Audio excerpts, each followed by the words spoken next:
I'd like to talk about how universities communicate the price of an education and recent trends in the difference between the tuition price and the net price realized by families.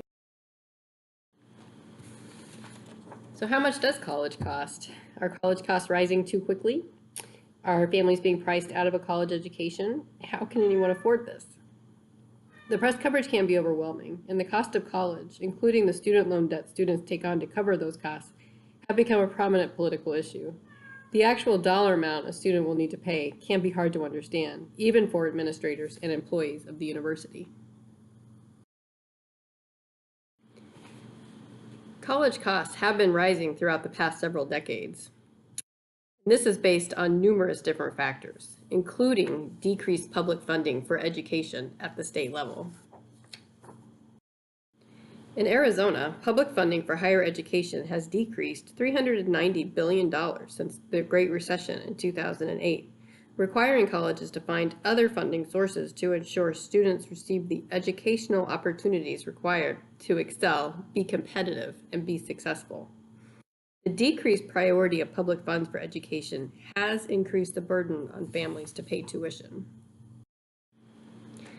When colleges consider cost, it comes in two parts. First, there is tuition, or the sticker price.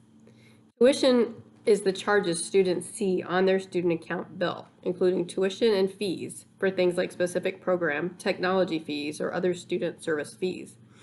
At Arizona State University, for example, a typical student tuition bill includes tuition, class fees, academic college fees, and program fees like the W.P. Carey Business School fees or other fees for particular programs. Alongside tuition charges, the net price is the amount students can expect to pay after grant aid. This is intended to be the out-of-pocket cost for the student represented as a per-year number. At ASU, the main sources of grant aid include the federal Pell Grant, ASU's Institutional University Grant, and the Supplemental Education Opportunity Grant, or SEOG. Students may also be eligible for the Obama Scholarship Program or the College Attainment Grant, depending on need as determined by the FAFSA.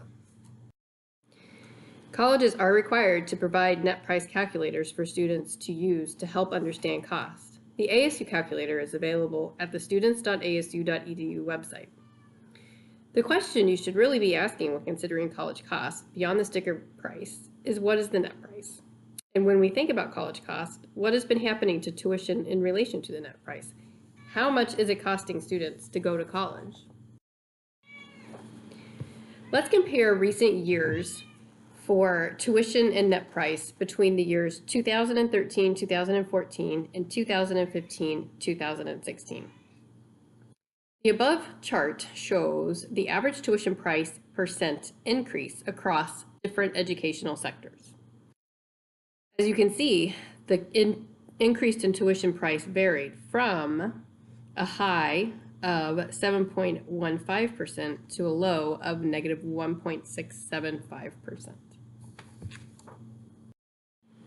For the four-year public institutions, where the Arizona State schools, including ASU, U of A, and NAU are classified, tuition has increased an average of 7.15% over the time period. But do students realize this tuition increase as the full 7%? Let's look at the net price percent change across the different sectors. The average net price looks different than the average tuition increase, with differing amounts across the sectors. All sectors have seen an average net increase ranging from 1.06% to 22.48%. For four-year public institutions, the average percent change in net price was less than tuition, so you can reasonably assume that while the average tuition increased by over 7%, the net price increased by 4%, which is how the students experience and realize the cost change. The average net price increase was also among the lowest, with only the four-year private for-profits increasing at a slower rate when you look at the sector as a whole. Overall, the combination of tuition increase and net price suggests that while tuition increased on average by a higher percent than any other sector, the slower increase of net price helped diminish the impact of the tuition changes for students in the four-year public sector. In another way, the difference in percent price by sector shows the different experience students have depending on the type of school they attend. 4 sectors, the 2-year publics, 4-year private for-profit, 4-year private not-for-profit, and the 4-year public have seen the average tuition cost and average net price increase over the time period. However, the net price has risen less than the average tuition cost, meaning that while students have realized a higher price, the overall price increase is not as high as assumed if you just looked at tuition. Other sectors, including the 2-year private for-profit and the 2-year private not-for-profit, have seen net price rise more than tuition, which essentially shows that students are realizing a larger cost, even when tuition isn't rising as much to justify.